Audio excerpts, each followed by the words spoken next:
Es septiembre de 1980. En el pueblo de Walla Walla, en el estado de Washington, una atractiva pero extremadamente perturbada joven de 24 años está visitando a un amante en prisión. El apuesto recluso, el objeto de adoración de la mujer, pasa discretamente un viejo libro a través de la barata mesa de aglomerado. La mujer toma suavemente el libro y, después de despedirse amorosamente, sale de la prisión. Oculto en el libro, hay una gran muestra gelatinosa del semen del hombre. Está envuelto en un guante de plástico atado al final. Es una cosa extraña para sacar de contrabando de la prisión, pero esta mujer tiene una misión muy especial encomendada a ella, y es una que perseguirá con la máxima devoción y fanatismo. 3 años antes, en octubre de 1977, nos encontramos en el lado áspero de Los Ángeles, California. La larga resaca de la década de los 70 avanza delirantemente hacia su sórdida conclusión. 2 proxenetas de poca monta secuestran a chicas jóvenes ingenuas y vulnerables y las obligan a tener intimidad a cambio de dinero. Están embarcándose en una modesta inversión para expandir su negocio. Una joven trabajadora sexual llamada Deborah Noble se ofrece a venderle a los 2 hombres los nombres e información de contacto de sus clientes. Hombres locales que disfrutan de la compañía de damas de virtud negociable. Tener una lista de clientes lista sería útil para estos 2, ya que preferían que los clientes fueran a ellos en lugar de al revés. Era más fácil mantener a una mujer como rehén si podía estar encerrada las 24 horas del día en una habitación para satisfacer a los hombres locales, en lugar de que trabajara en las esquinas de la calle. Esto era algo importante a considerar para los 2 hombres. 2 de sus esclavas sexuales adolescentes anteriores habían escapado recientemente. Deborah Noble llegó al apartamento de los hombres con la lista en la mano. Estaba acompañada por una compañera trabajadora sexual, Yolanda Washington, de 19 años. Deborah le entregó la lista de clientes a los proxenetas. Hubo un intercambio de dinero. Después de una breve charla, Deborah Noble y Yolanda Washington se marcharon hacia la noche. Resultó que todos los nombres y la información de contacto en la lista eran falsos. Los 2 proxenetas fueron estafados y, molestos, salieron en busca de Deborah Noble para llevar a cabo una furiosa venganza. Pero ella no era ninguna novata cuando se trataba de engañar a tontos en Los Ángeles. Deborah se había llevado el dinero y salido de la ciudad. Sin embargo, vieron a su amiga Yolanda Washington caminando por Sunset Boulevard, atrayendo a posibles clientes con un papel potencial como cortesana para la noche. El 17 de octubre de 1977, se encontró el cadáver desnudo de Yolanda Washington tendido en una colina junto a la autopista Ventura. Las marcas en sus brazos y piernas indicaban que había sido atada. Los 2 proxenetas vengativos la habían asesinado. Yolanda había sido violada vaginal y analmente. Tenía una cuerda atada alrededor de su cuello y la estrangularon hasta la muerte. Posteriormente, su cuerpo fue minuciosamente limpiado de todos los rastros de semen, cabellos sueltos y fibras de alfombra, reduciendo las pruebas forenses que podían vincularla a un lugar específico y a los 2 hombres a través de su tipo de sangre, huellas y fibras, e incluso ADN. Sin embargo, los culpables no tenían de qué preocuparse. Yolanda era una trabajadora sexual en Los Ángeles y, en términos de prioridades policiales, estaba muy abajo en la lista. 2 semanas después, el 31 de octubre de 1977, Judith Miller fue secuestrada mientras trabajaba como prostituta en Sunset Boulevard. Pesaba aproximadamente 40 kilogramos. Judith era joven. Fue arrestada por 2 hombres que se hacían pasar por agentes de policía encubiertos. Al día siguiente, en las primeras horas del 1 de noviembre, se encontró un cuerpo desnudo en un vecindario de clase media en Alta Terrace Drive. El residente suburbano, horrorizado, cubrió su cuerpo con una lona para que los jóvenes no la vieran cuando iban camino a la escuela. Judith Miller había sido atada en múltiples ocasiones. Fue agredida sexualmente y luego estrangulada hasta la muerte. A pesar de su juventud, Judith Miller era una trabajadora sexual sexual, por lo que su asesinato también quedó en la parte inferior de la lista de prioridades policiales. Después de las 9 de la noche, el 5 de noviembre de 1977, 4 días después, Elisa Castin, una camarera de 21 años, regresaba a su casa después de trabajar en el restaurante Health Fair, cuando fue detenida por 2 hombres que se hacían pasar por policías. La esposaron y la secuestraron. A la mañana siguiente, se encontró un cuerpo desnudo cerca de un club de campo en Glendale.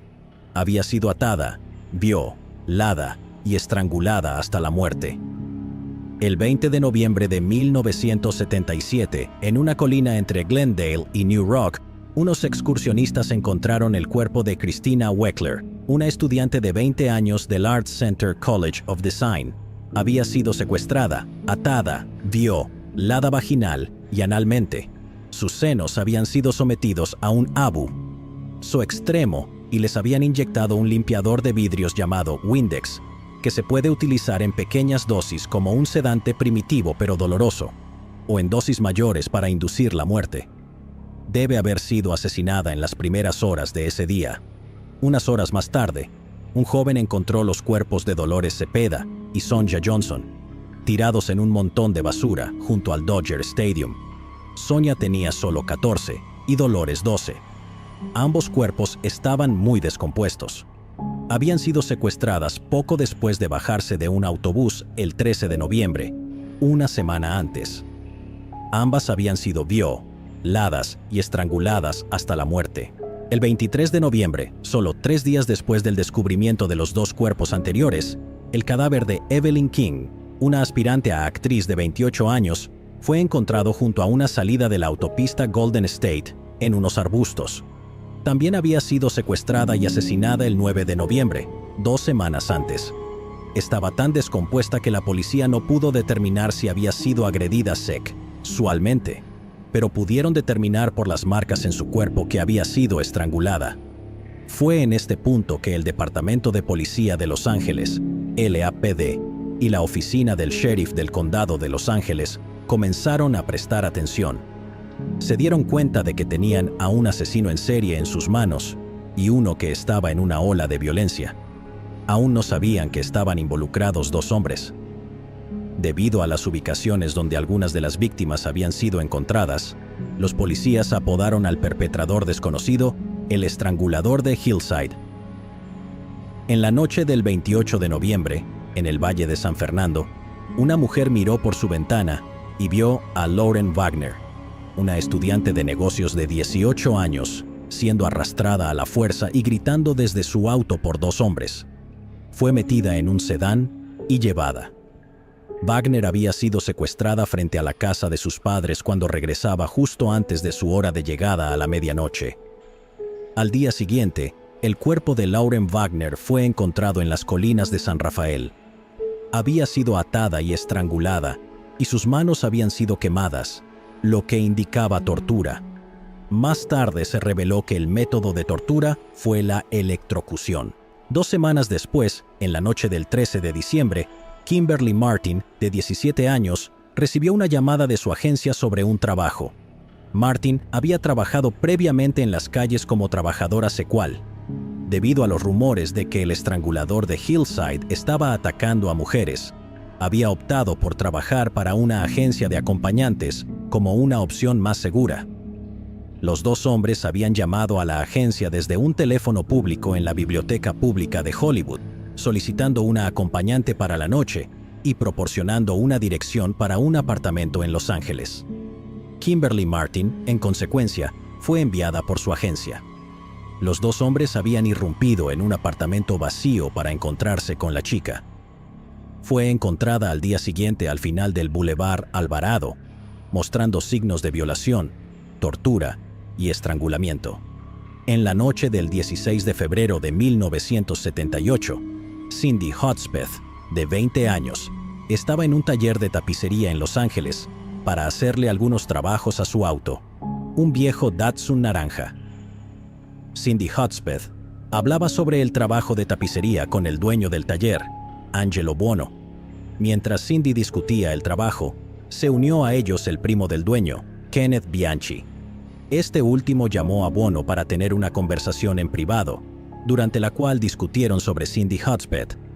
Al día siguiente, sobrevolando Los Ángeles, un piloto de helicóptero observó un Datsun naranja que evidentemente se había caído de un acantilado en las montañas de San Gabriel. El piloto radió a la policía y cuando llegaron, encontraron el cadáver de Cindy Hudspeth en el maletero del auto. Había sido atada, violada, torturada y estrangulada. El número de víctimas hasta ese momento era de 10. Durante los 5 meses en que se cometieron estos asesinatos, Kenneth Bianchi había estado solicitando trabajar como oficial de policía en el LAPD.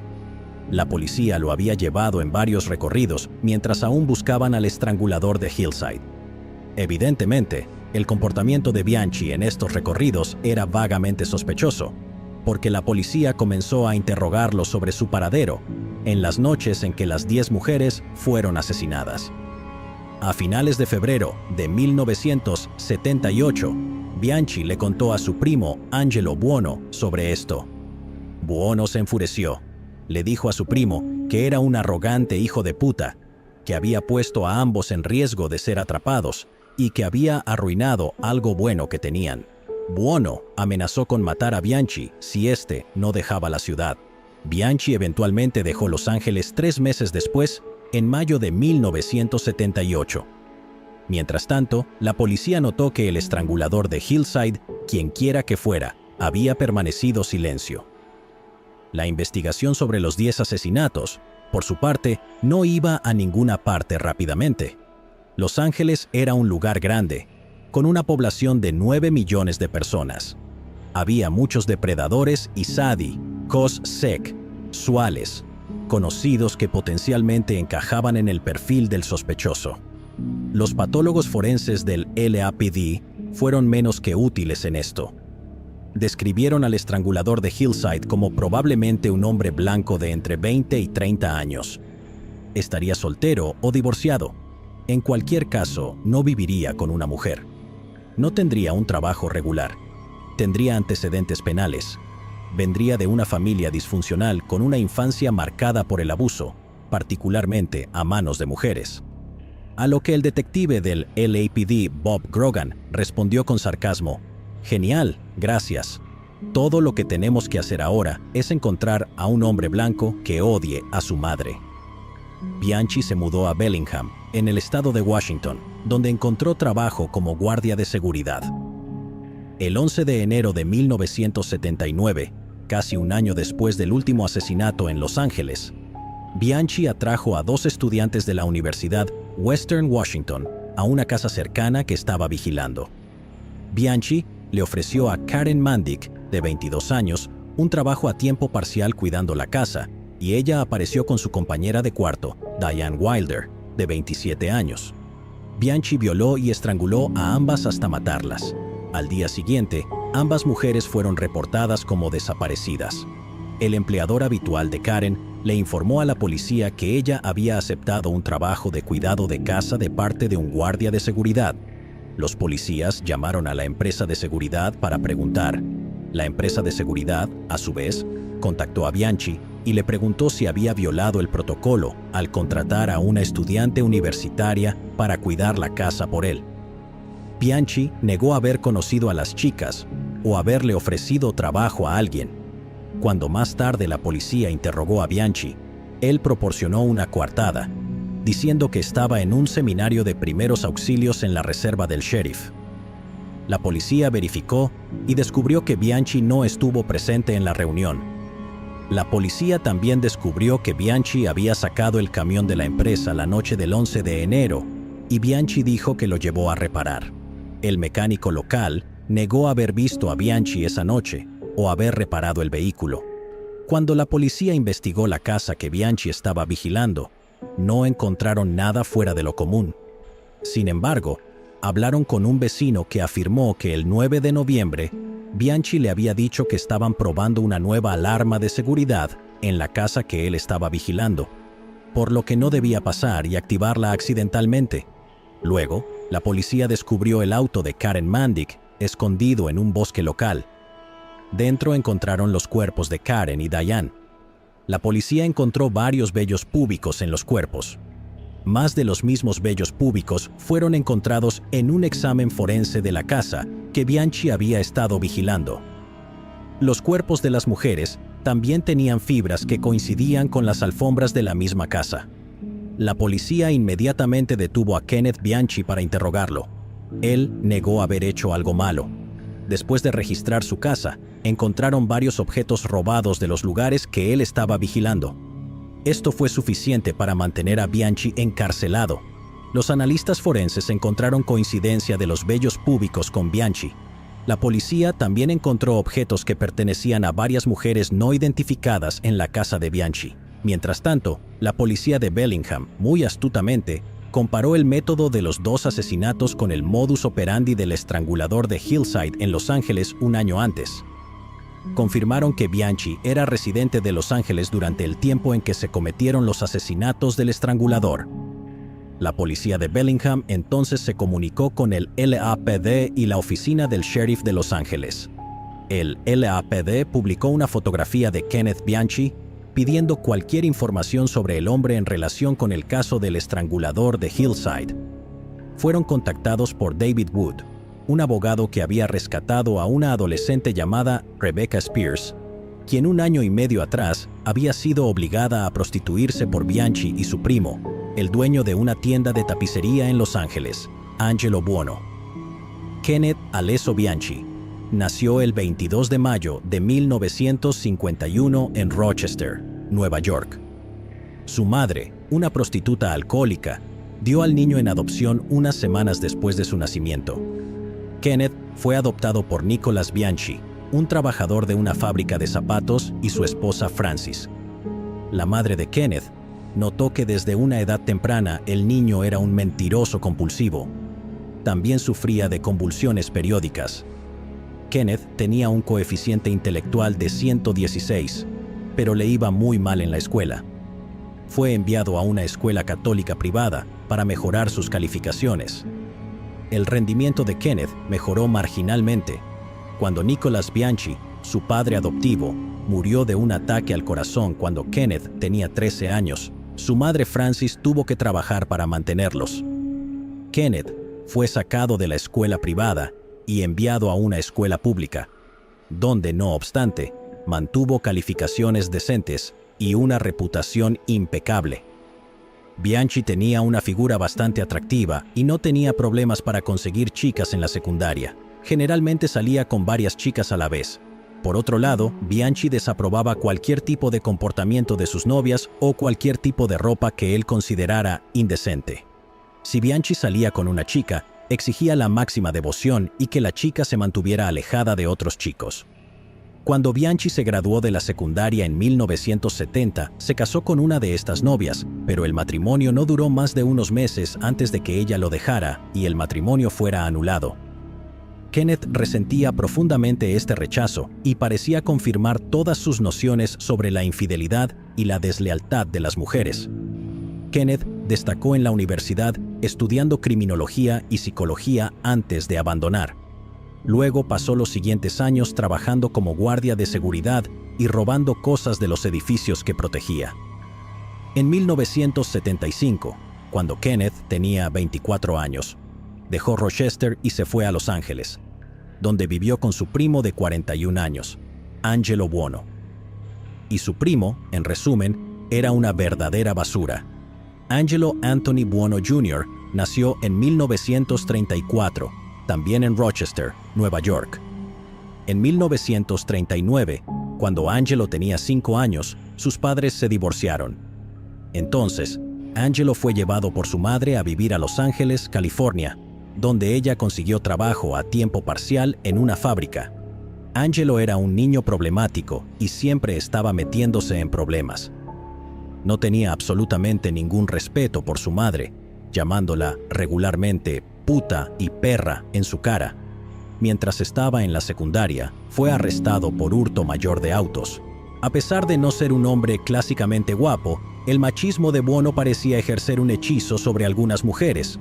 Buono estaba obsesionado con el sexo y se refería a sí mismo como el semental italiano. En 1955, un Buono de 21 años dejó embarazada a una chica, se casó con ella y la dejó una semana después.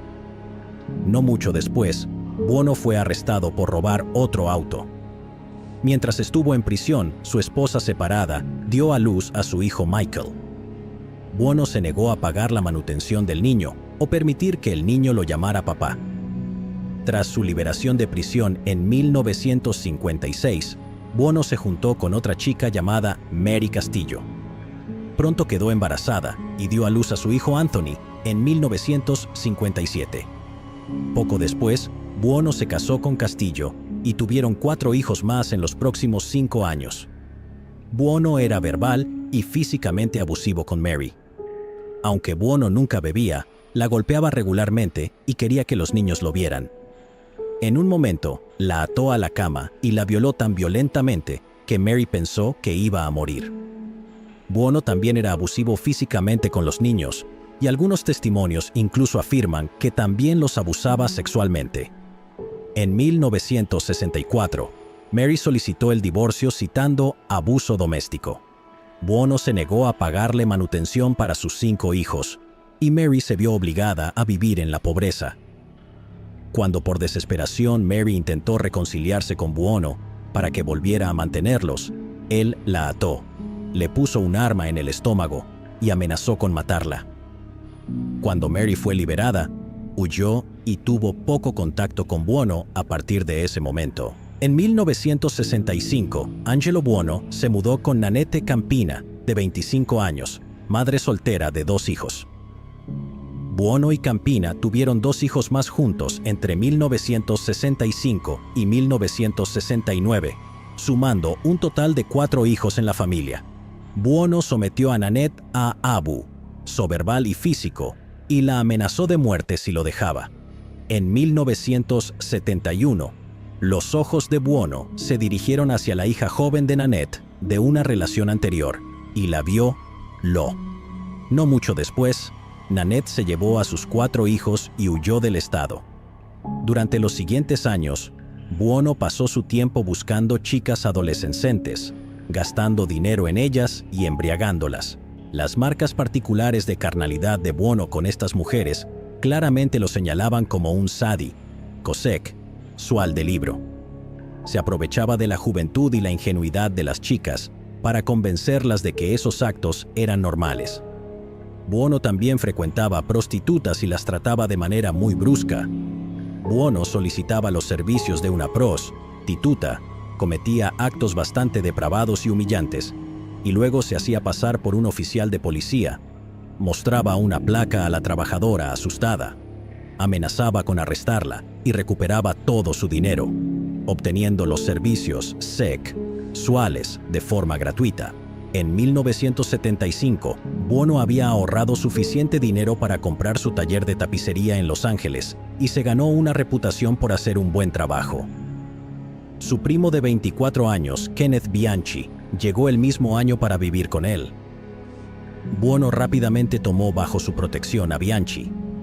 Al respecto de las mujeres, Buono le dijo a su primo: «No puedes permitir que te superen, ponlas en su lugar».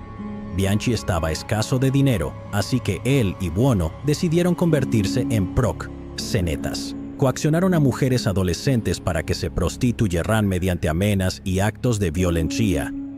Esto continuó durante la mayor parte de 2 años. Mientras tanto, Bianchi se mudó a su propio apartamento. En su edificio, vivía una joven universitaria llamada Christina Weckler, que rechazó sus avances sexuales. Unos meses después, en noviembre de 1977, ella se convirtió en una de las víctimas del estrangulador de Hillside. Bianchi se dirigió hacia una mujer llamada Kelly Boyd. Se mudaron juntos en mayo de 1977 y ella quedó embarazada de su hijo. Bianchi le propuso matrimonio a Kelly y ella dudó en aceptar, ya que él era tendente a mentir, robar y ser extremadamente celoso de ella con otros hombres, al punto de ser abusivo. Kelly una vez descubrió a Bianchi perpetrando un fraude. Bianchi se había dado falsas cualificaciones en un negocio de terapia fraudulento en el centro de Los Ángeles. Sin embargo, Kelly se quedó en la relación con Bianchi, esperando que él cambiara. En ese momento, había expresado interés en unirse al Departamento de Policía de Los Ángeles. Cuando los asesinatos del estrangulador de Hillside comenzaron en octubre de 1977, Bianchi encubrió sus frecuentes ausencias nocturnas diciéndole a Kelly que le habían diagnosticado cáncer de pulmón en etapa 4. Era una mentira, pero le permitió pasar mucho tiempo lejos de ella, obteniendo lo que él afirmaba que era un tratamiento de quimioterapia nocturna. Kelly fue solidaria durante los primeros meses de este proceso. Mientras tanto, Bianchi y Buono estaban saliendo por la noche brutalizando y asesinando a mujeres como ella. A principios de 1978, mientras el estrangulador de Hillside seguía acumulando víctimas, Kelly Boyd rompió con Bianchi y regresó a vivir con sus padres en Bellingham, en el estado de Washington. Bianchi le escribía constantemente y en mayo de 1978 convenció a Kelly de darle otra oportunidad. Bianchi rápidamente se dirigió a Bellingham para unirse a ella y consiguió trabajo como guardia de seguridad. Esto resultó conveniente, ya que, en Los Ángeles, Buono amenazaba con matar a Bianchi si no abandonaba la ciudad. Bianchi había sido demasiado arrogante y atrajo la atención del LAPD al hablar constantemente del estrangulador de Hillside con los policías mientras hacía recorridos con ellos. Lo interrogaron formalmente. Luego, en enero de 1979, Bianchi asesinó a 2 estudiantes universitarias en Bellingham. Fue tan incompetente que dejó múltiples pruebas que lo vinculaban. Es bastante claro que, en los asesinatos anteriores de Hillside, Angelo Buono había sido el cerebro de la operación. Cuando arrestaron a Bianchi por el asesinato de Karen Mandic y Diane Wilder, afirmó tener amnesia y no recordar nada de lo que sucedió la noche del 11. Varios objetos que Bianchi tenía en su posesión fueron rastreados hasta las víctimas del estrangulador de Hillside. En ese momento, Bianchi inventó la mentira de que tenía múltiples personalidades. Una de esas personalidades, Steve, había cometido los asesinatos. Bianchi afirmó que Steve no solo había matado a Karen y a Diane en Bellingham, sino que también había llevado a cabo los asesinatos en Los Ángeles con su primo Angelo Buono. En ese punto, Bianchi no tuvo problema en culpar a su primo si eso significaba que él podría evitar la cadena perpetua o ser declarado demente. Mientras tanto, la oficina del sheriff de Los Ángeles identificó a Angelo Buono como uno de los hombres vistos obligando a Judith Miller, de 15 años, a subir a un auto en el Sunset Boulevard la noche de su asesinato. De manera similar, los vecinos que presenciaron el secuestro de Lauren Wagner fuera de la casa de sus padres identificaron rápidamente tanto a Buono como a Bianchi en una rueda de reconocimiento fotográfico. Poco después, rigurosas pruebas psicológicas revelaron que Bianchi estaba fingiendo su trastorno mental y era apto para ser juzgado. Fue en ese momento que los fiscales amenazaron a Bianchi con la pena de muerte en el estado de Washington por el asesinato de Karen y Diane, si no testificaba contra su primo Angelo Buono por los asesinatos de Hillside en Los Ángeles. Si Bianchi colaboraba, los fiscales le dijeron que buscarían cadena perpetua en lugar de la pena de muerte. Convencido, Bianchi traicionó a su primo y proporcionó a la policía todos los detalles de los asesinatos. Ambos profundamente misóginos, los hombres habían sido alentados por su primer asesinato, el de Yolanda Washington, y decidieron desencadenar una ola de violaciones, sodomizaciones y experimentación con diversos métodos de tortura antes de matar a las mujeres y abandonar sus cuerpos en diferentes lugares de Los Ángeles. Angelo Buono fue arrestado en Los Ángeles el 22 de octubre de 1979. Desafortunadamente, Bianchi comenzó a cambiar su historia, afirmando que un tercer hombre desconocido había cometido los asesinatos y los había obligado a él y a su primo a presenciarlos. Bianchi también comenzó a fingir estar loco nuevamente, lo que destruyó la credibilidad de Bianchi como testigo contra Bianchi. La motivación de Bianchi para hacer esto era evitar ser asesinado en la cárcel por ser un soplón. Sin el testimonio de Bianchi, el fiscal del distrito quería desechar el caso contra Buono. El juez que presidia rechazó esto, bloqueó el movimiento y asignó el caso a otro fiscal. Sin embargo, las autoridades iban a tener una batalla cuesta arriba para probar, más allá de una duda razonable, los 10 asesinatos iniciales en Hillside. Mientras tanto, con el destino de Buono incierto, Bianchi comenzó a pensar que podría salir libre de su propia condena de cadena perpetua si el tercer hombre que él afirmaba que cometió los asesinatos aparecía de repente. Si otro asesinato ocurriera a Hillside mientras Bianchi estaba en prisión y Buono estaba en juicio, seguramente los exculparía a ambos. Y fue durante la maquinación de este plan que Bianchi conoció a una inesperada aliada. Verónica Lynn Barrera de Campero nació en 1956, hija de un padre inmigrante mexicano y una madre estadounidense de ascendencia británica.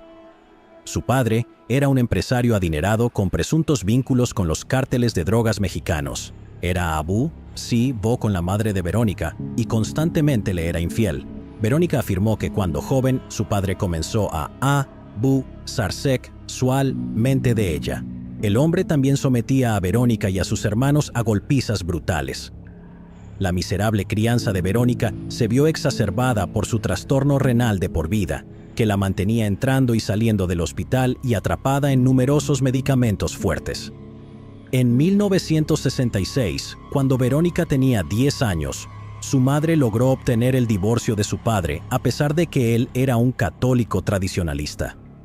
La madre de Verónica ganó el divorcio por las numerosas aventuras extramatrimoniales de su padre. Poco después, el padre de Verónica dejó la ciudad en desgracia, pero mantuvo contacto con sus hijos. Según Verónica, su hermano mayor se convirtió en el jefe del hogar y, emulando el ejemplo de su padre, continuó abusando física y emocionalmente de Verónica. A partir de ese punto, Verónica creció en un caótico hogar monoparental, donde había muy pocas disciplinas efectivas. Las drogas entraron en la casa y, desde temprana edad, Verónica las usó para sobrellevar sus traumas pasados y presentes. El padre de Verónica había dejado a la familia en una buena situación económica, pero esto podría haber causado más daño que bien. Como lo expresa Verónica, mis hermanos y yo éramos la burla por ser mitad blancos y mitad hispanos en una comunidad blanca de clase alta. Las drogas se convirtieron en mi salvavidas. Cuando conocí a Ken Bianchi, estaba completamente drogada, vulnerable y distorsionada. En 1968, cuando Verónica tenía solo 12 años, fue violada por un chico mayor. Estaba tratando de encajar con los jóvenes mayores de un vecindario. El agresor era un adolescente mimado del lugar, al que Verónica describió como bastante astuto. Él la engañó para subir a un auto deportivo de lujo que le habían proporcionado sus padres y allí le suministró drogas y la violó. Cansada del abuso y los traumas acumulados, Verónica huyó de su casa ese mismo año. Poco después, fue secuestrada y obligada a entrar en una red de prostitución.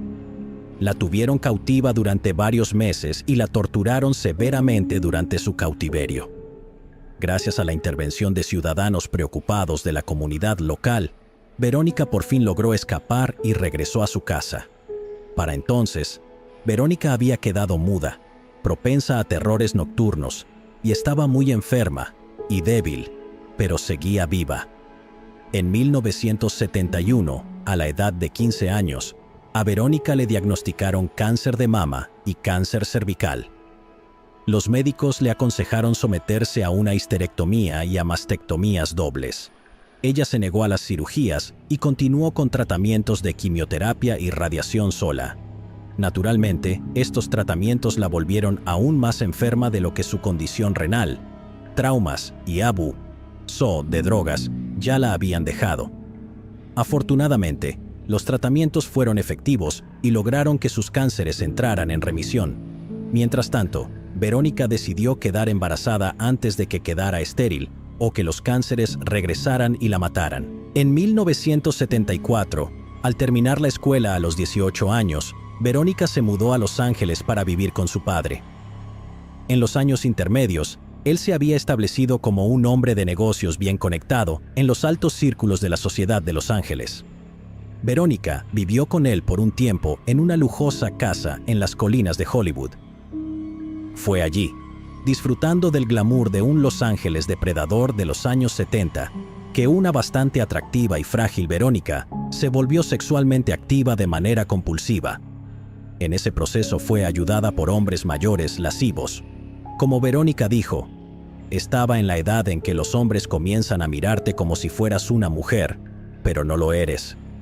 Sin embargo, salía con los amigos de mi papá. Sus desgracias infantiles la habían dejado delgada, pequeña pero atlética. Tenía un tono de piel oliva y cabello oscuro, un rostro con la estructura ósea notablemente definida de una reina de belleza, contrastado con una nariz ligeramente grande, pero aristocráticamente levantada.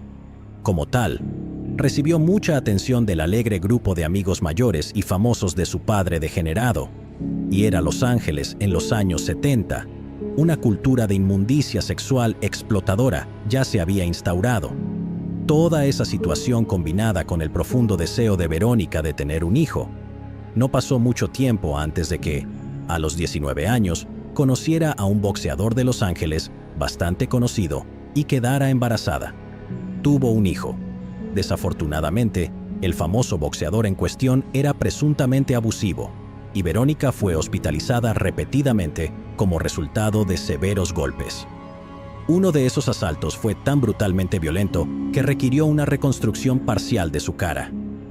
Eventualmente, con la ayuda de 3 amigas, Verónica y su bebé pudieron escapar de este imbécil boxeador y regresar a la casa de su padre. Pero el padre de Verónica era un católico tradicionalista y no toleraría tener a una hija soltera con un hijo bastardo a la vista de sus amigos de la sociedad.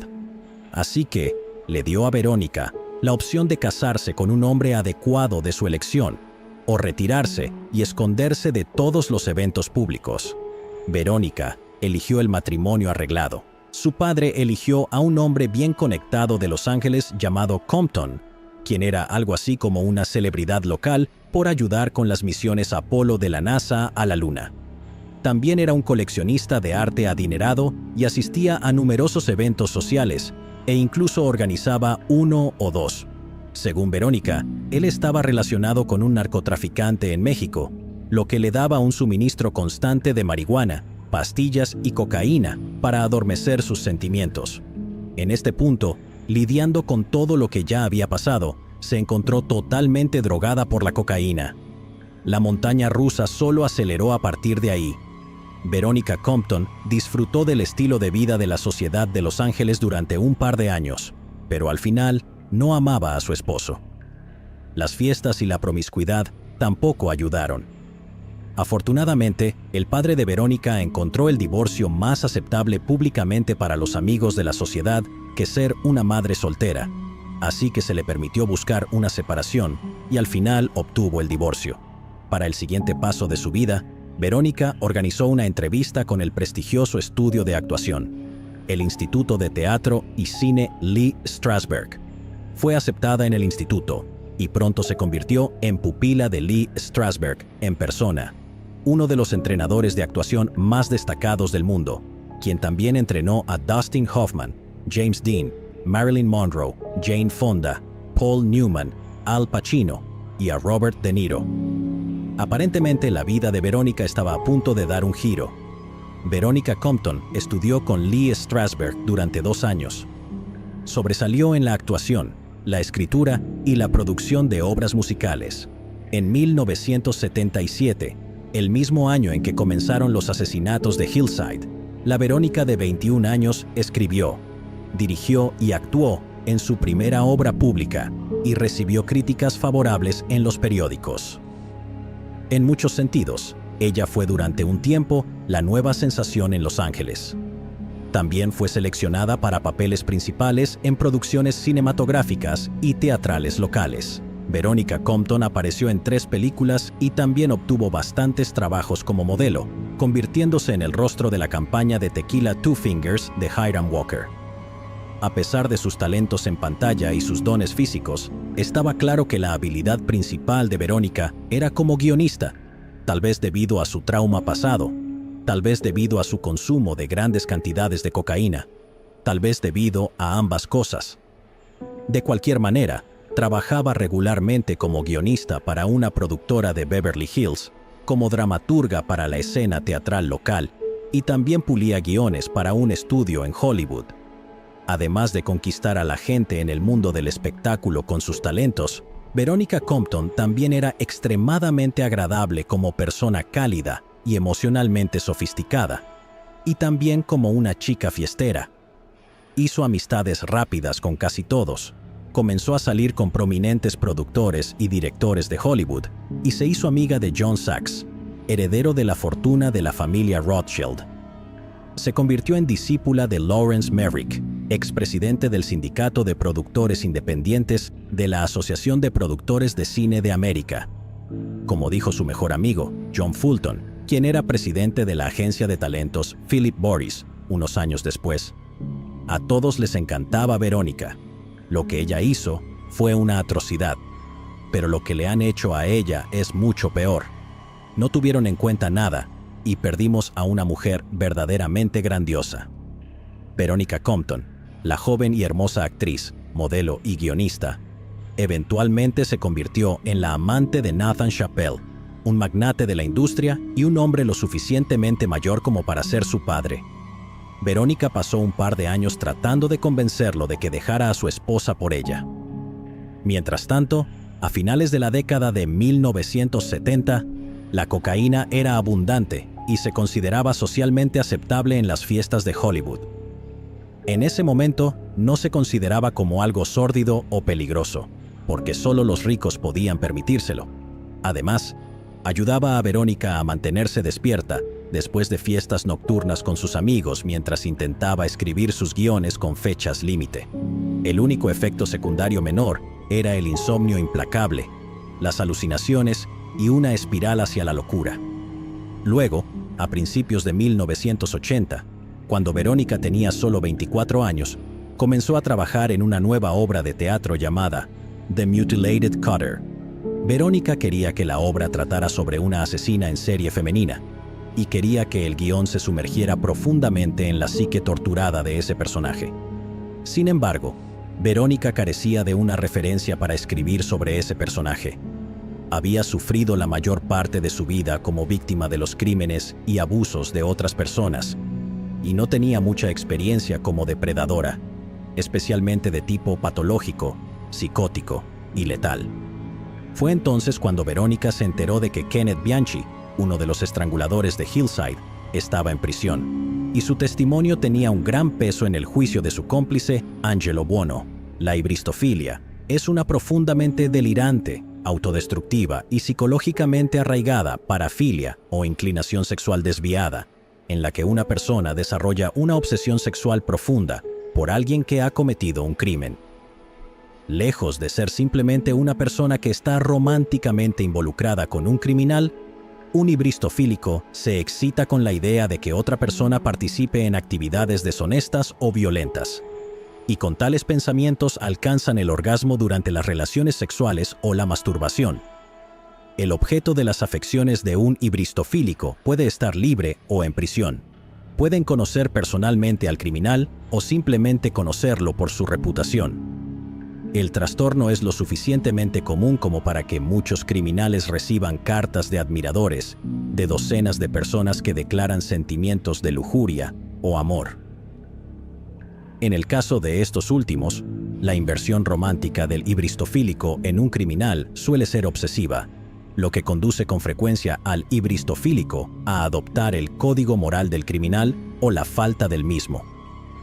El término popular para hibristofilia es el síndrome de Bonnie y Clyde, aunque no está claro si Bonnie Parker realmente se excitaba sexualmente al cometer delitos con Clyde Barrow, o si simplemente era su pareja romántica, la cual simplemente estaba allí para el paseo, o si ella misma era una sociópata despiadada. La mayoría de los casos de hibristofilia se limitan a escribir cartas románticas o pornográficas a presos en prisión. A estos individuos se les conoce como groupies de prisión, en el mismo sentido en que uno puede fantasear con un actor o un músico. Las groupies de prisión constituyen la mayoría de los casos. Ocasionalmente, la parafilia escala al punto en que el hibristofílico se casa con el criminal, a menudo en prisión, e incluso llega a quedar embarazada del hijo del criminal durante las visitas conyugales. Alternativamente, un ibristofílico puede enamorarse o sentir lujuria por un criminal que aún está libre, excitándose mientras presencia los crímenes de su amante o incluso alentando dicha actividad para su propia gratificación sexual. La base común de estos comportamientos es cuando un ibristofílico provoca deliberadamente un conflicto con un extraño, incitando así a su amante a cometer un acto de violencia contra la víctima inadvertida, mientras el ibristofílico observa con excitación. En casos muy raros, el ibristofílico puede ayudar activamente a su amante a llevar a cabo los crímenes, o incluso desarrollar una mentalidad de imitador y comenzar a cometer crímenes compulsivamente por su cuenta. En el caso de Veronica Compton, la suya fue una ibristofilia llevada al extremo. En general, el tipo de criminal que atrae a los ibristofílicos es un psicópata o un sociópata, alguien que, ya sea por nacimiento o por crianza, es extremadamente narcisista, temerario, despiadado y carece de toda empatía hacia sus semejantes. Así, un asesino en serie es más probable que atraiga a ibristofílicos que un evasor de impuestos.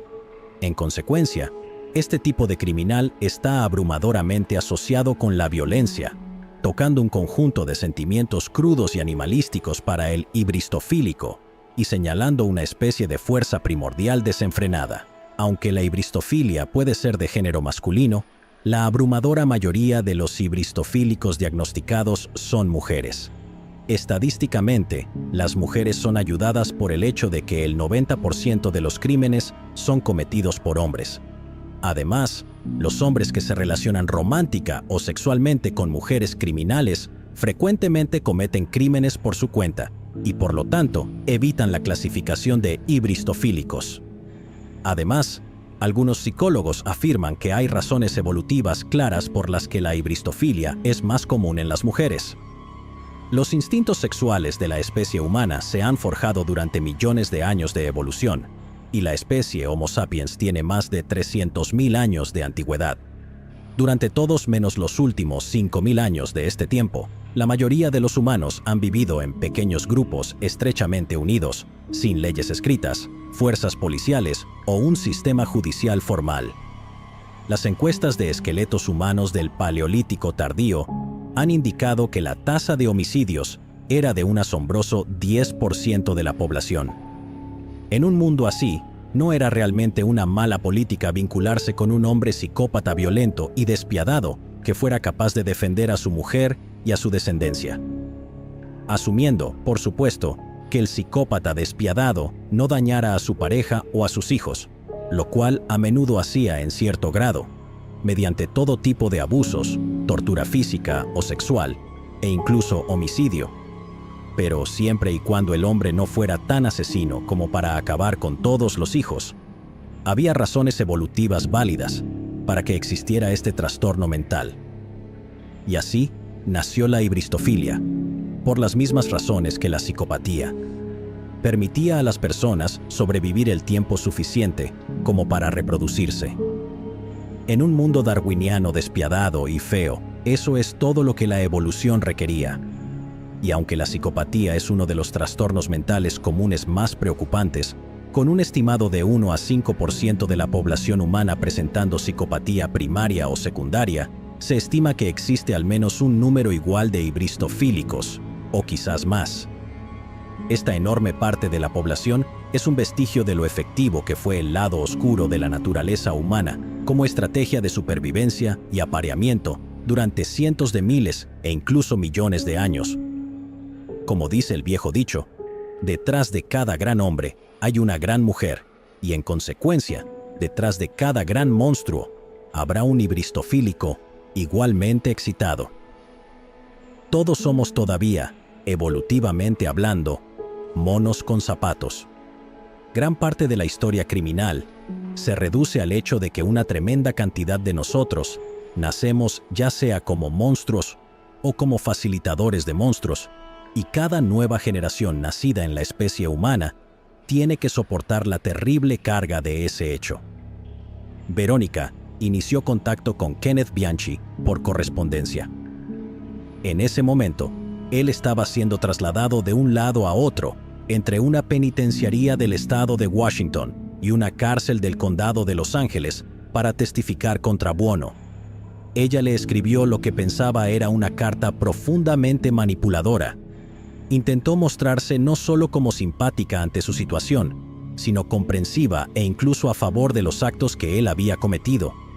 La idea era ganarse a Bianchi para que revelara algunos detalles útiles para la obra de teatro de Veronica Compton. Veronica no tenía ningún interés en contactar a criminales femeninas. En primer lugar, en la clase de asesinos en serie no había tanta abundancia. Solo una pequeña minoría de los asesinos en serie eran mujeres, y la mayoría de ellas eran asesinas de bebés, lo cual no se adecuaba en absoluto a la antihéroe que proponía Verónica. En segundo lugar, Verónica quería infundir a su asesina en serie ficticia, con la mente e instintos depredadores de un hombre para hacer que la monstruosidad que plasmaría en las páginas fuera aún más audaz, cruda y atractiva para la audiencia. En cuanto a manipular a Bianchi, Veronica Compton pensó que sería fácil.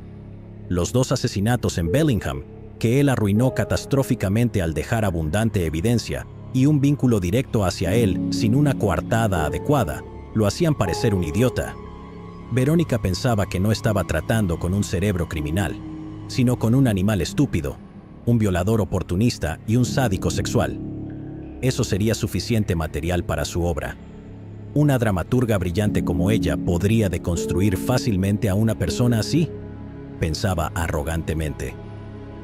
Lo que ella pasó por alto, por supuesto, fueron sus propios abusos de drogas, su pasado traumático y un montón de patologías mentales que la dejaban vulnerable ante un mentiroso compulsivo que había practicado atraer a mujeres a situaciones donde él podía atacar como una víbora.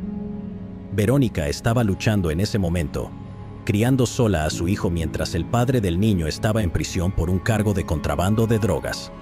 También estaba desempeñando el papel de amante infeliz de un hombre rico, tratando desesperadamente de lograr que Nathan Chappell se divorciara de su esposa.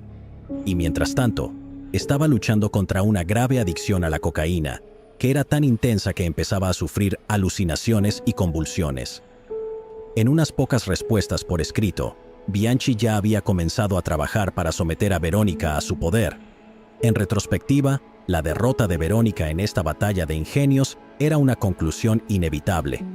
Como dijo su mejor amigo, el próspero agente de talentos John Fulton, en ese momento, nadie sabía cuán involucrada estaba Verónica con las drogas o Bianchi. Alguien la habría ayudado. Mientras tanto, Kenneth Bianchi bien podría haber estado recordando las palabras de su primo: «No puedes dejar que tomen el control, ponlas en su lugar». Desde el principio, había una perversa conexión personal entre Kenneth Bianchi y Veronica Compton. Siendo una joven, había sufrido muchos de los ultrajes que Kenneth Bianchi había infligido a otros. Verónica había sido objeto de abuso sexual, violación, golpizas y torturas. En un momento dado, incluso fue obligada a prostituirse. Uno pensaría que esto haría que Verónica se alejara de un monstruo como Bianchi, pero todo lo contrario, los patrones familiares la atraían aún más. Verónica confió a Bianchi acerca de su adicción a la cocaína, su vida de fiestas y su pasado problemático. Bianchi respondía diciendo que la cuidaría y protegería si solo pudiera ser liberado de prisión. Así se tendió la trampa y Veronica Compton quedó atrapada de inmediato. Ya no estaba hablando con una posible fuente de inspiración para una obra de teatro. Estaba hablando con un hombre que, en su mente, podía asumir razonablemente el papel de proveedor, protector y amante si solo pudiera ser libre. Como dijo Compton desde detrás de los barrotes de una celda de prisión: «Fui estúpida al pensar que podía entrar en la mente de Bianchi. Fue grandioso. Terminó dentro de mi propia cabeza. ¿Sabes cómo operan estos hombres? Encantan, manipulan, aterrorizan. Por eso se salen con la suya una y otra vez. Seamos sinceros, estaba loca. No estaba descifrando la realidad en ese punto. Sinceramente, no estaba asumiendo la responsabilidad de lo que estaba haciendo. Estaba decidida a mantener esa fachada para hacer que Kenneth pensara que yo era como él, para que hablara conmigo. Eventualmente, Bianchi y Compton se conocieron cara a cara. Bianchi solo era 5 años mayor que Verónica, aún tenía 29 años. Tenía un rostro masculino fuerte y una confianza fácil que proyectaba un sutil vigor sexual. Seamos sinceros, según Verónica Compton, Bianchi era guapo, era un ejemplar, y el hecho de que fuera capaz de tanta violencia y brutalidad no era un obstáculo, todo lo contrario, incluso le atraía. La hibristofilia se apoderó de ella, y Verónica se embarcó en varios meses de conversaciones, fascinación, masturbación y fantasías delirantes sobre cómo podría ser el futuro. Pero la seducción de Bianchi no era toda de flores y chocolates. Después de descubrir todos los secretos más oscuros de Verónica, él la amenazó con denunciarla a la policía y a servicios infantiles por su adicción a las drogas. Según él, si se conociera el estado mental problemático de Verónica y su abuso de sustancias, le quitarían a su hijo. Por lo tanto, dijo que era de interés de Verónica cooperar, o de lo contrario. Por su parte, Verónica simplemente aceptaba este abuso emocional y chantaje. Incluso llegó a niveles eróticos, como ella misma afirmó. Recuerdo haberle permitido castigarme por teléfono, como si él pudiera alcanzarme si no obedecía. Me autolesionaría si eso era lo que él quería. Así fue como el premio y el castigo, la palabra tranquilizadora y el poderoso mandato, hicieron de Bianchi el dueño de Verónica Compton, su propia Harley Quinn personal. Y Verónica, desde hacía mucho tiempo, había justificado y erotizado sus crímenes en su propia mente, pensando que la obediencia era un pequeño precio a pagar para alinearse con un poder tan crudo, masculino y protector. Así, Kenneth Bianchi dictó a Verónica Compton su plan para exculparse de los crímenes del estrangulador de Hillside en Los Ángeles y de los 2 asesinatos en Bellingham, Washington. Bianchi instruyó a Verónica para que matara a una mujer, diciéndole que lo hiciera usando el modus operandi del mismo hombre que realizó los asesinatos del 77 y 78 y el doble asesinato en Washington en el 79. Verónica tenía que encontrar a una mujer, atarla, torturarla y estrangularla hasta matarla. También le dijo que dejara una muestra de semen de Bianchi en el cadáver. Organizaron esto haciendo que Verónica sacara el semen de su amante de la prisión de Walla Walla, envuelto en un guante de plástico metido en un libro viejo.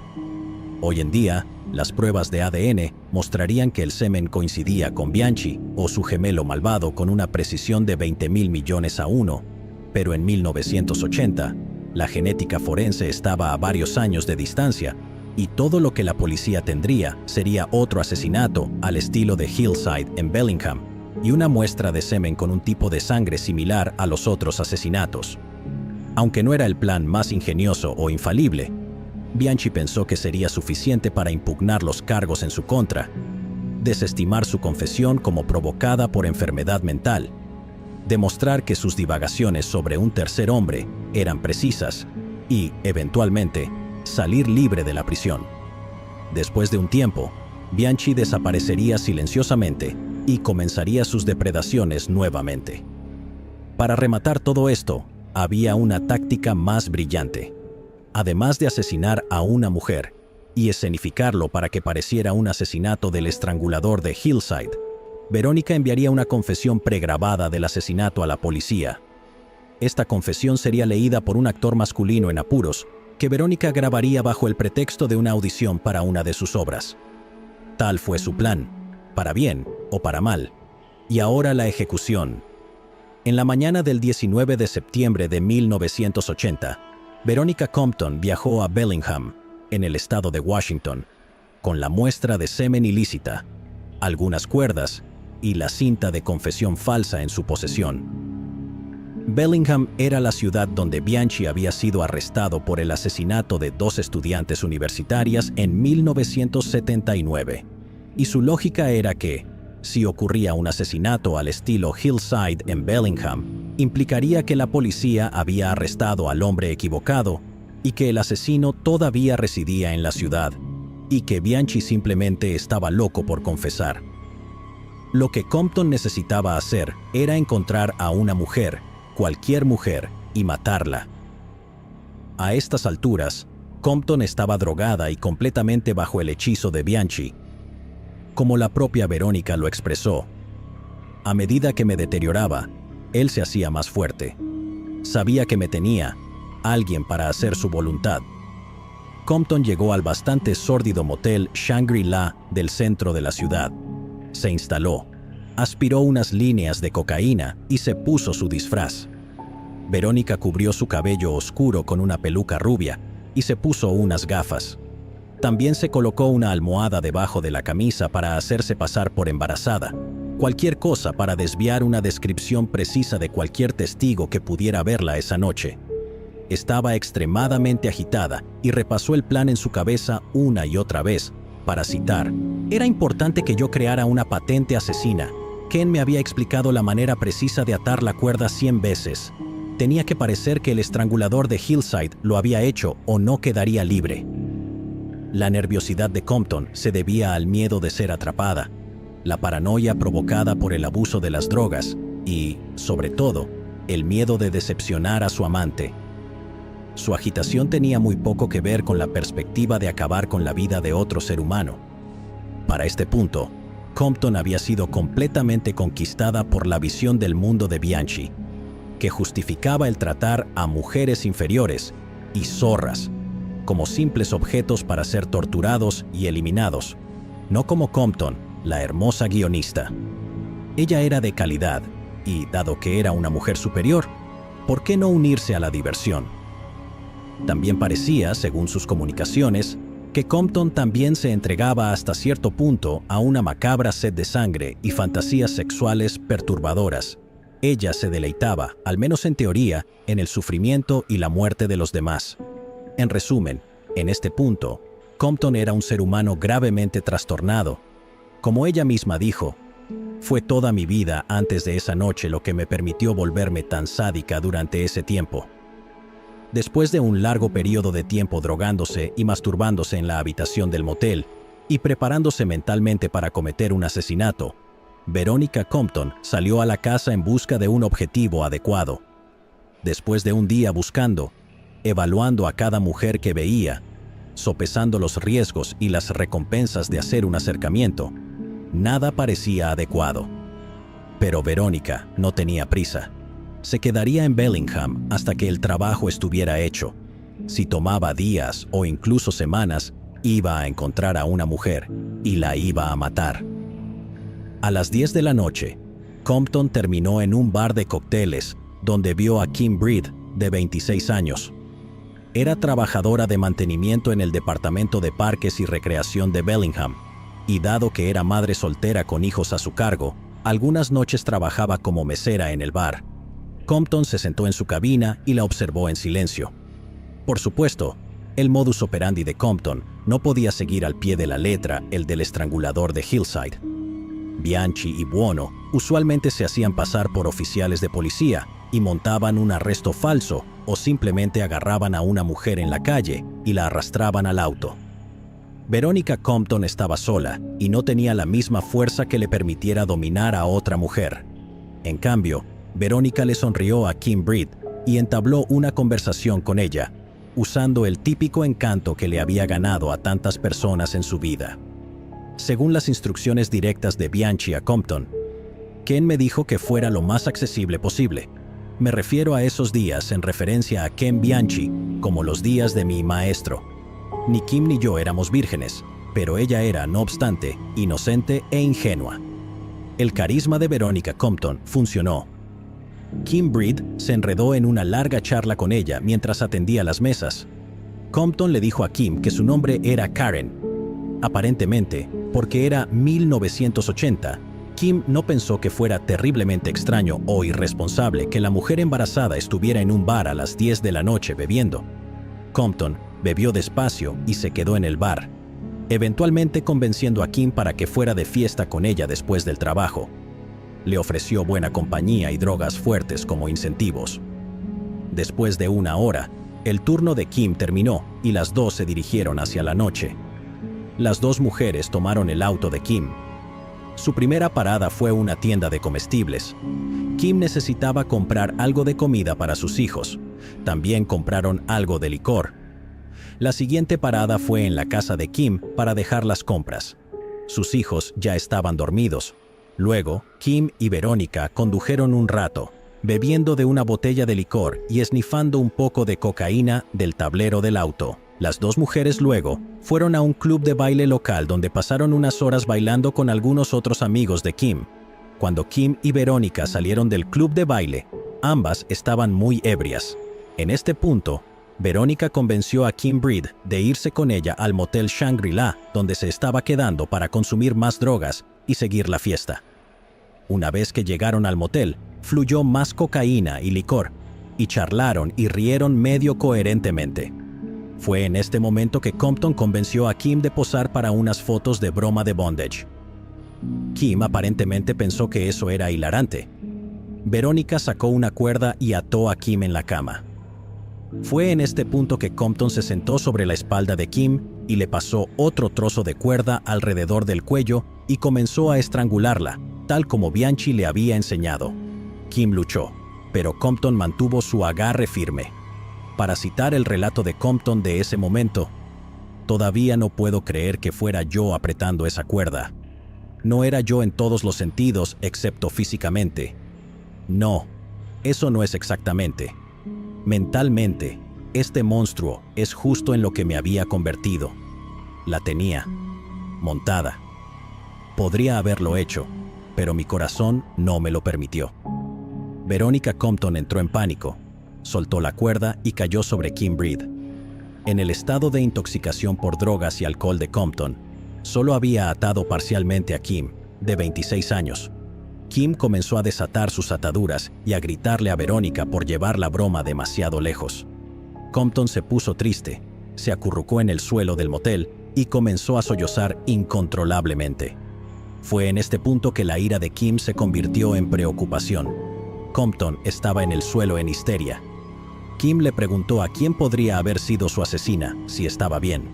Compton le dijo que estaría bien y la despidió con un gesto.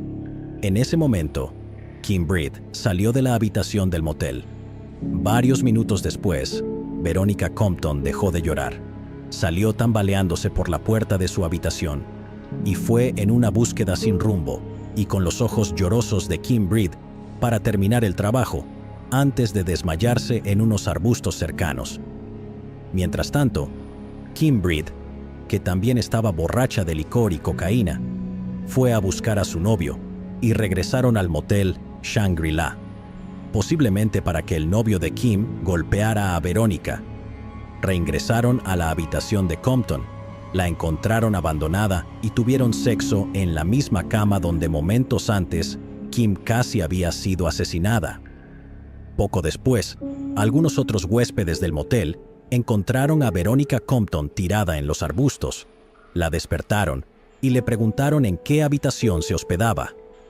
Los amables desconocidos luego escoltaron a la desorientada mujer de vuelta a su habitación para que pudiera pasar lo que había consumido esa noche.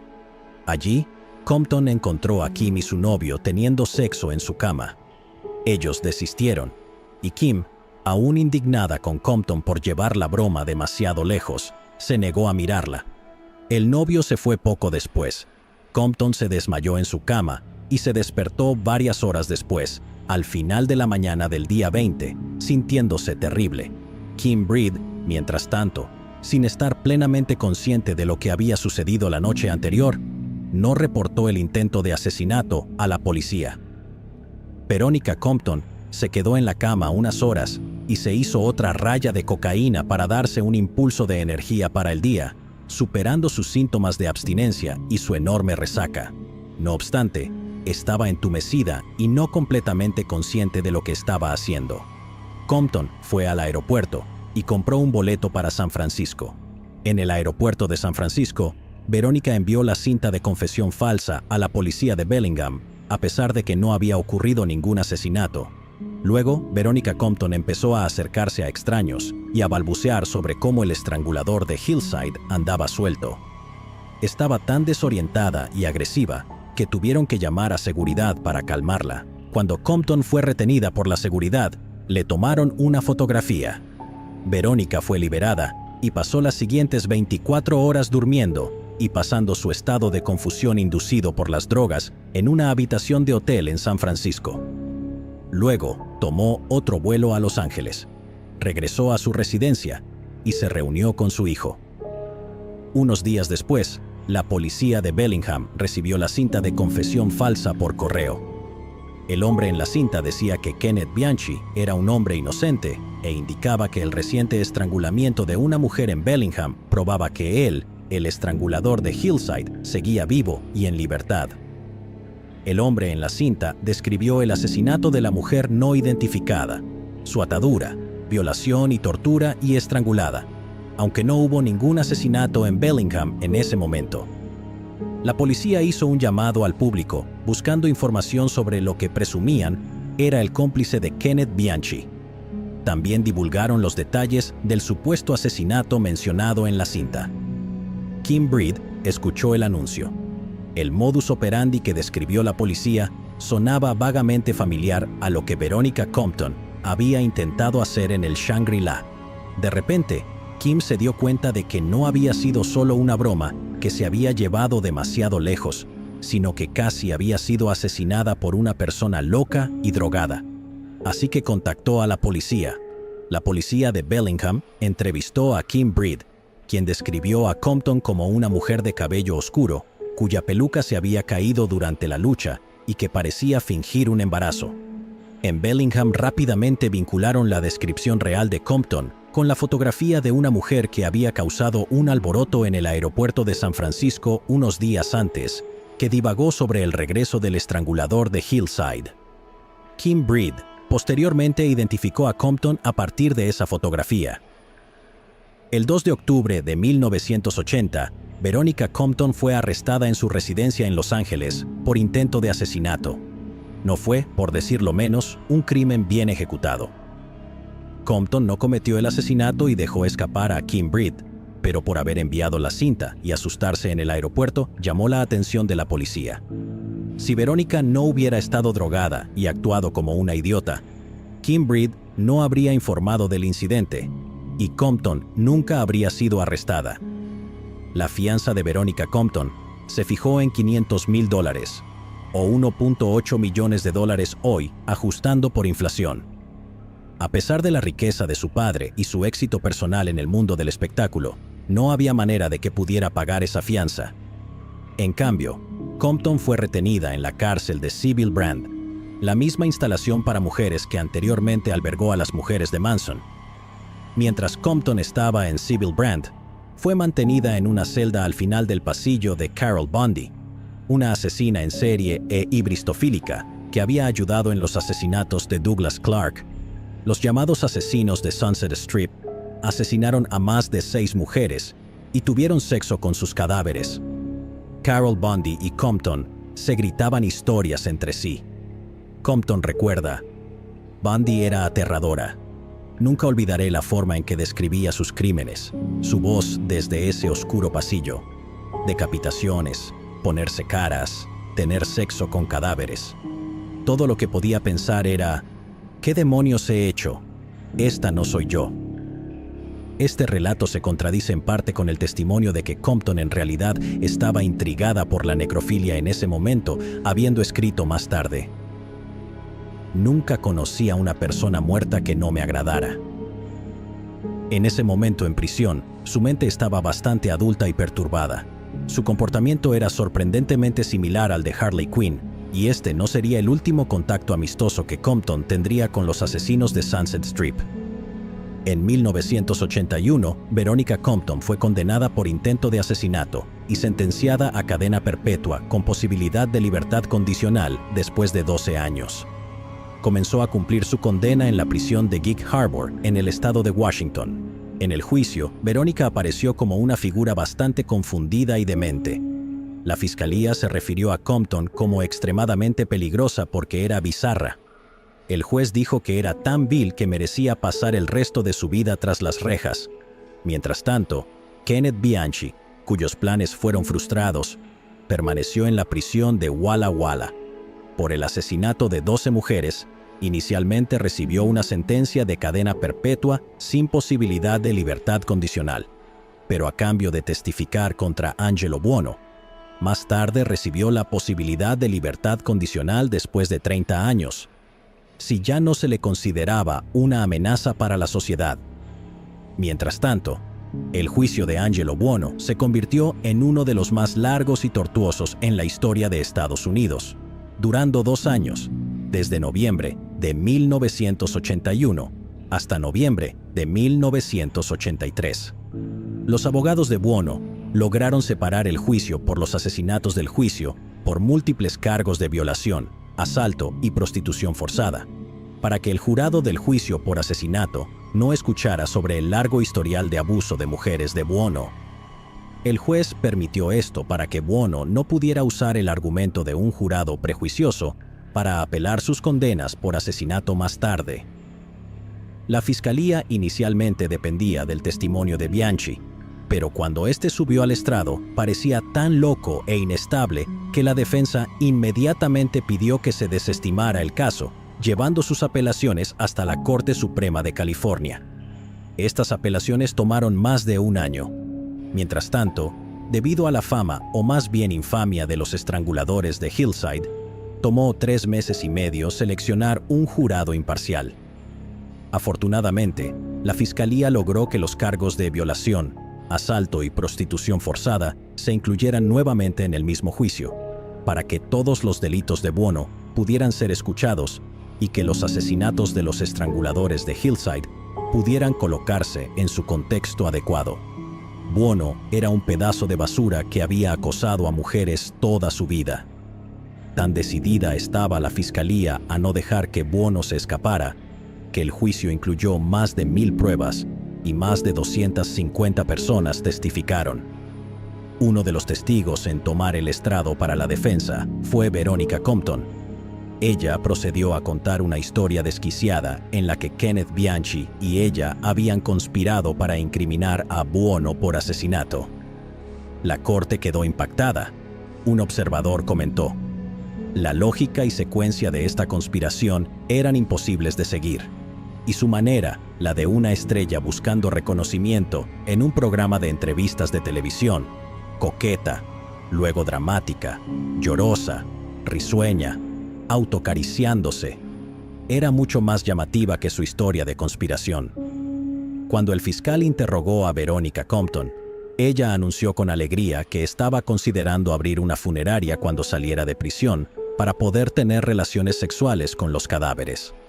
Verónica luego pasó a enumerar una variedad de actos sexuales que le interesaban, incluyendo la automutilación, hacer daño a otros y la excitación por todo lo macabro. La única otra cosa que la fiscalía logró sacar de ella fue que estaba enojada con Bianchi por convencerla de intentar estrangular a Kim Breed.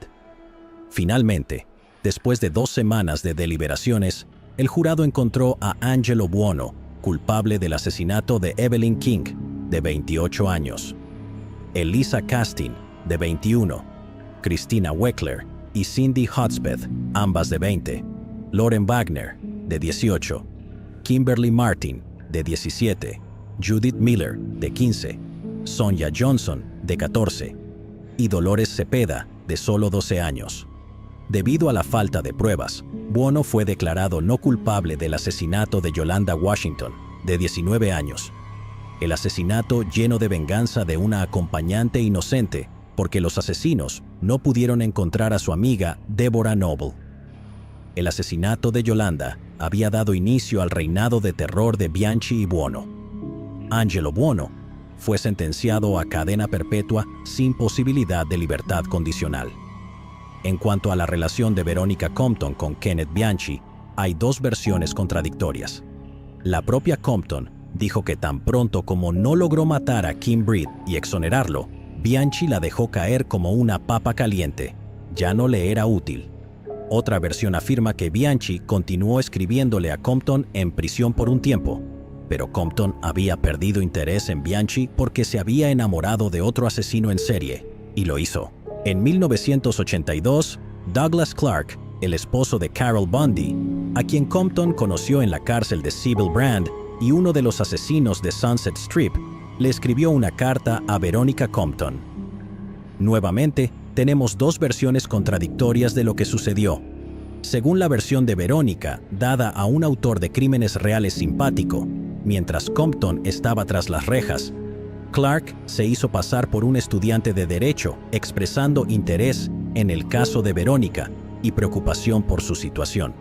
En la misma versión, Compton dijo que Clark pronto cambió su historia, afirmando que era un hombre condenado injustamente al corredor de la muerte. Para que su comunicación continuara, sus cartas eran enviadas a través de un intermediario, la casa de uno de los amigos de Clark en Los Ángeles. Clark dirigía sus cartas a esa casa y estas, a su vez, eran reenviadas a Veronica y viceversa. Según Veronica Compton, las cartas discutían únicamente los hechos de su caso y eran, citando, bastante académicas y sin amor. Luego, para sorpresa y consternación de Veronica, Clark dio un giro y anunció públicamente que había estado escribiéndose con Compton y afirmaba que los dos estaban enamorados. La otra versión de la correspondencia entre Clark y Compton, ampliamente difundida y respaldada por periodistas, es algo diferente. No hubo engaño. Clark le escribió a Compton y los dos rápidamente comenzaron a involucrarse en un romance al estilo de una novela de Harley Quinn, con un juego de palabras muy intencionado. El día de San Valentín, Clark le envió una carta con una foto de un cadáver femenino decapitado. En un extracto de su correspondencia, que no pude verificar como auténtico, Veronica le escribió a Clark lo siguiente: «Saco mi navaja de afeitar y, con un rápido movimiento, corto las venas en el pliegue de tu brazo. Tu sangre brota y se derrama sobre mis hinchados pechos. Luego, esa noche, nos acurrucamos en los brazos del otro frente a la chimenea y vestimos nuestras heridas con besos y caricias amorosas». En un momento se rumoreó que Compton y Clark estaban comprometidos para casarse. Esta última versión concuerda con la actuación de Compton en la corte, ya que cuando anunció querer comprar una funeraria para tener sexo con los cadáveres, no quería hacerlo sola. Anunció que quería dirigir la funeraria con Doug Clark. Y los actos sexuales macabros y retorcidos que Compton describió en el estrado, afirmó que quería realizarlos con Clark. Según la versión menos halagadora de su correspondencia, los dos continuaron escribiéndose hasta algún momento de 1988, un año después de que Compton hubiera comenzado a escribirse con otro hombre. La versión favorable de estos eventos dada por Compton fue escrita en un momento en que todavía buscaba la libertad condicional, lo que explicaría su intención de blanquear la historia si no estaba siendo sincera. Su historia también reemplaza el semen de Bianchi con una cuerda que él había hecho. La versión que involucra cuerpos sin cabeza en San Valentín y pechos ensangrentados, si es cierta, indicaría que la tendencia de Compton hacia la necrofilia se extendía mucho más allá de Kenneth Bianchi. No se podría atribuir tal locura al abuso de cocaína. En prisión, Compton no tuvo más remedio que desintoxicarse. Sin embargo, según la última actualización, Compton continuó teniendo correspondencia con un asesino en serie y necrófilo enfermo y retorcido durante varios años. Al momento de narrarles esto, Douglas Clark sigue vivo a los 75 años y aún está en el corredor de la muerte esperando su ejecución. En 1988, Veronica Compton todavía estaba en prisión. Sus oportunidades de libertad condicional no comenzarían hasta 1994. Durante los 7 años completos que Compton había estado encarcelada, no había oído nada de su hijo, que en ese momento tenía 13 años. Veronica constantemente enviaba cartas y paquetes a su hijo semanalmente, pero el padre de Veronica, quien tenía la custodia del niño, se negaba a permitir que Veronica tuviera algún contacto con él. El padre de Veronica incluso llegó a cambiar el número de teléfono de la familia. Luego, en 1988, Veronica fue informada por uno de los consejeros de la prisión que su hijo se había escapado de casa. Había sido arrestado y enviado a un centro de detención juvenil. Supuestamente, esto fue en respuesta al abuso físico por parte del padre de Veronica. Luego, Veronica fue informada de que su hijo quería hablar con ella por teléfono. Durante la conversación, su hijo rompió en llanto y le dijo a Verónica que quería que ella volviera a casa. Verónica le dijo a su hijo que aguantara y que pensaría en algo. No mucho después, Verónica Compton de alguna manera escapó de la prisión de Gig Harbor. Ella llegó a California y llamó a la novia de su hijo, pero el FBI ya había recogido a su hijo y lo había puesto bajo custodia protectora y estaban vigilando la casa de su novia. Verónica le dejó un mensaje a su hijo diciéndole que se encontrarían en un lugar en Arizona la semana siguiente. El plan de Verónica era obtener identificaciones falsas, cruzar la frontera hacia México y vivir allí con su hijo hasta que cumpliera 21 años. Luego, al menos según la versión de los hechos de Verónica, ella se entregaría desinteresadamente a las autoridades. El FBI interceptó el mensaje que detallaba el encuentro en Arizona y arrestaron a Compton. Fue devuelta a la prisión de Gig Harbor y se le agregaron 2 años adicionales a su condena por el escape. No sería elegible para libertad condicional hasta 1996, cuando su hijo realmente tendría 21 años. Lo positivo fue que, a diferencia de los 7 años anteriores, a Compton se le permitió comunicarse con su hijo. Mientras languidecía en prisión, Compton comenzó a investigar el sistema legal de Estados Unidos, especialmente en relación con las delincuentes mujeres. Como tantos reclusos, se convirtió en una abogada de prisión y activista legal. En 1987, Compton asistió a una conferencia sobre crimen y castigo, impartida por el profesor James Wallace de la Universidad de Eastern Washington. Wallace era un experto legal que a veces viajaba a prisiones para educar a los reclusos.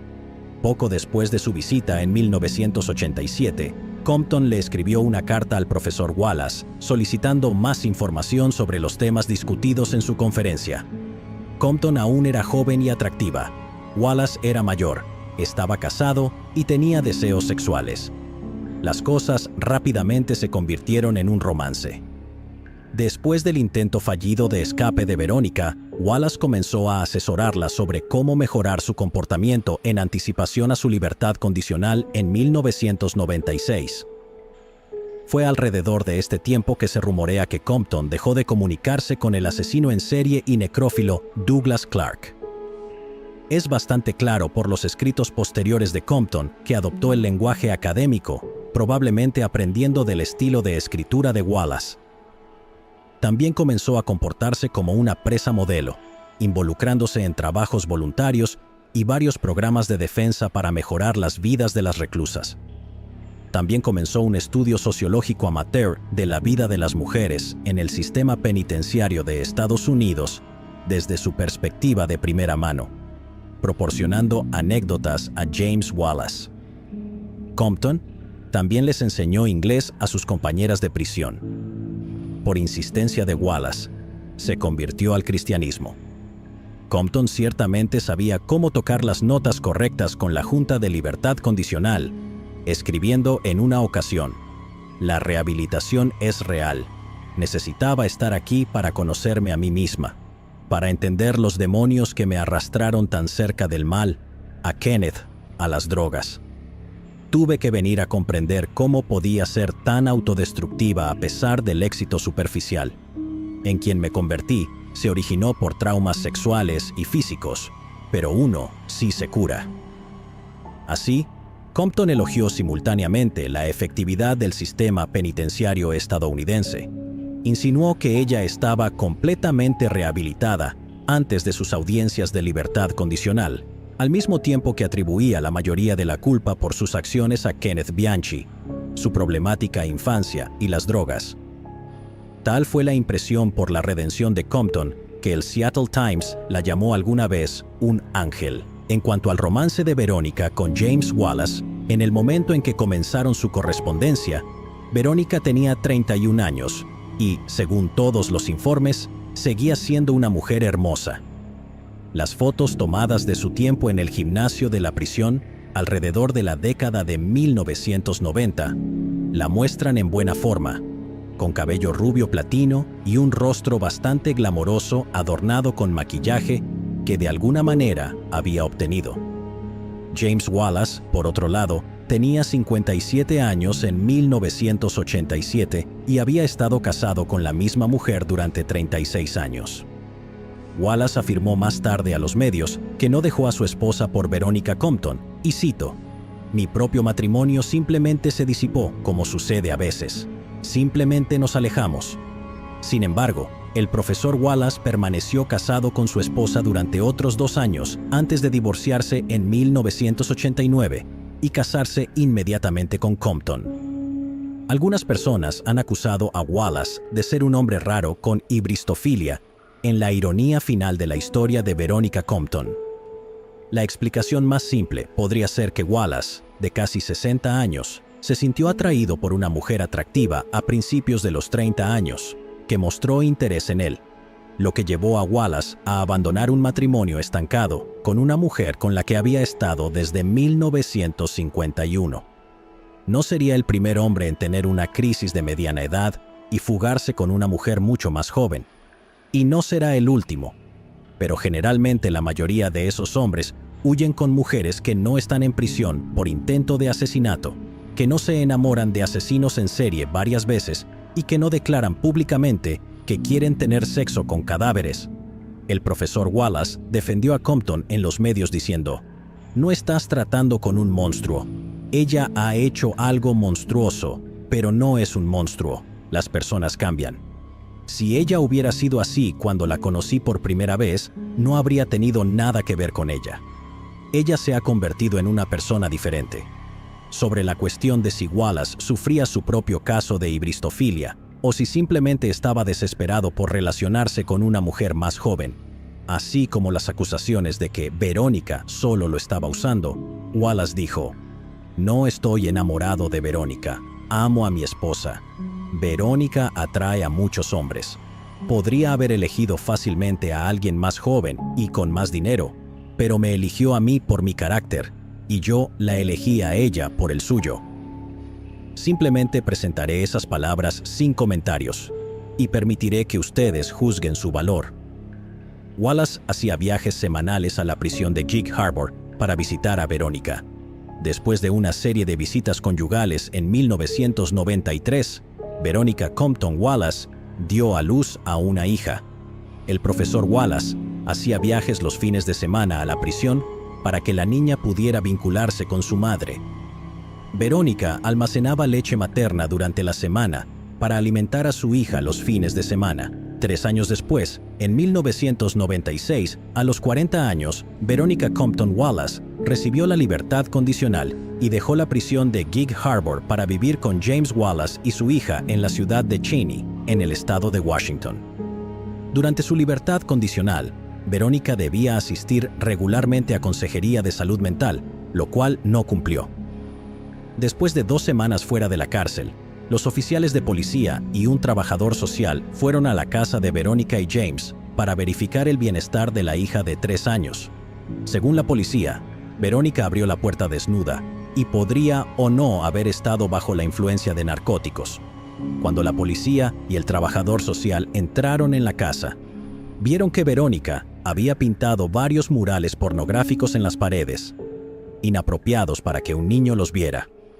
La policía también encontró entre los documentos de la casa que Verónica escribía varios artículos sobre necrofilia y otras parafilias sexuales. Así que después de 82 semanas, Veronica Compton fue enviada de regreso a prisión. El profesor James Wallace disputó lo que había sucedido ese día. Afirmó que Verónica no abrió la puerta desnuda, sino que llevaba puesta una bata color melocotón. Wallace afirmó que los escritos de Verónica sobre la necrofilia eran una broma. Disputó que los murales fueran pornográficos y también declaró que iba a contratar a un experto en desarrollo infantil para determinar si las imágenes serían perjudiciales para el desarrollo de su hija. Wallace le dijo a los medios: "Ella ha sido linchada. En este caso, la Junta de Libertad Condicional fue a la vez investigadora, fiscal y juez". En la audiencia de violación de libertad condicional de Verónica, la presidenta Catherine Bale señaló que antes de la liberación, Verónica le había dicho repetidamente a los guardias de la prisión que se había casado con el profesor Wallace y que había tenido una hija, simplemente para salir de la cárcel, y que no tenía intención de quedarse con ninguno de ellos. Al ser interrogada en la audiencia, Verónica no negó haber hecho esos comentarios. Por su parte, James Wallace negó su importancia y reafirmó que Verónica estaba muy dedicada a su familia. 3 años después, en 1999, se le negó la libertad condicional a Verónica Compton Wallace. La Junta afirmó que aún era mentalmente inestable y representaba una amenaza para la sociedad. Ese mismo año, bajo el estímulo del profesor Wallace, Verónica comenzó un proyecto de investigación sobre mujeres en el sistema penitenciario de los Estados Unidos. Entrevistó a sus compañeras de prisión y recopiló muchos datos externos y teorías legales. El libro resultante, publicado en 2002, Comiendo las cenizas, buscando rehabilitación dentro del sistema penal de los Estados Unidos, evita por completo discutir la historia personal de Verónica y se centra completamente en la rehabilitación femenina en abstracto. Sin embargo, el subtexto del libro es fácil de interpretar. Concluye convenientemente, entre otras cosas, que la mayoría de las mujeres recurren al crimen porque han tenido un hombre abusivo en su pasado. Si bien eso ciertamente es cierto para muchas criminales femeninas y ciertamente es cierto para Verónica, es quizás un poco conveniente que los argumentos presentados por Verónica la exculpen de cualquier responsabilidad por sus acciones y culpen directamente a su padre o hermano, Kenneth Bianchi, Douglas Clark y numerosos otros hombres. El mensaje del libro es completamente coherente con los escritos anteriores de Verónica sobre sí misma. Ella se niega rotundamente a asumir la responsabilidad por el intento de asesinato de Kim Breed y afirma que simplemente estaba loca en ese momento y dejó de ser ella misma. Vale la pena señalar que en 1981, Verónica Compton no se declaró culpable por motivo de demencia. Cuando habla de su pasado, describe la acción del intento de asesinato como atroz, pero ella regularmente disocia esa acción de sí misma mental o espiritualmente. Era como si Kim Breed hubiera sido golpeada por un rayo. En el 2003, poco después de la publicación de Comiendo las cenizas, Verónica Compton Wallace fue liberada bajo libertad condicional y desde entonces ha logrado mantenerse fuera de la cárcel. Según fuentes disponibles, indican que estuvo casada con James Wallace durante aproximadamente una década antes de que las fuentes en línea se volvieran silenciosas al respecto. Dado que él nació en 1930, es muy probable que esté muerto en estos momentos.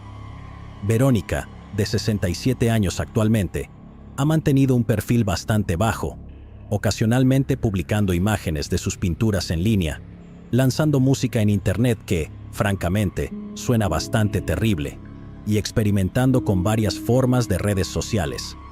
Solía tener una cuenta de Twitter y una página regularmente actualizada en Facebook, pero luego dejó ambas y eliminó la página de Facebook en el 2018.